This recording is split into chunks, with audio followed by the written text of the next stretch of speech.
harus terima hakikat bahawa pada satu hari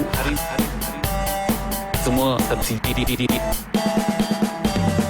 akan dihapuskan. هذه أسس عام 359 هجرية 72 في وقت هو طب القلوب من الشرعيين، هو شأن العالم، تمتاز الكل ونعمة الاطمئنان. لنستمع إلى الخطاب دولة داتو سري عبد الله الحاج أحمد بدوي. الحمد لله رب العالمين وبه نستعين والصلاة والسلام على أشرف الأنبياء والمرسلين. Dapat saya hadir pada Majlis Multaqa Sedunia Alumni Al-Azhar yang bermula.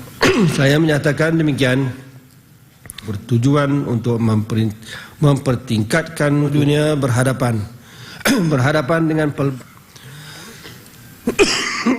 dalam menghadapi suasana terhadap Islam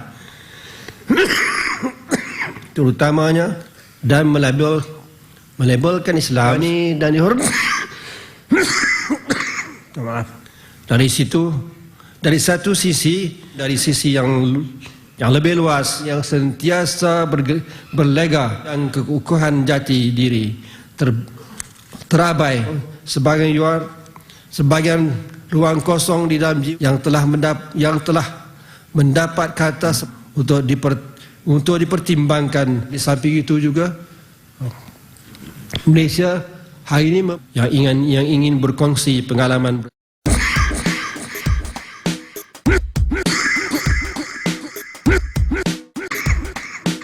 dan dihormati.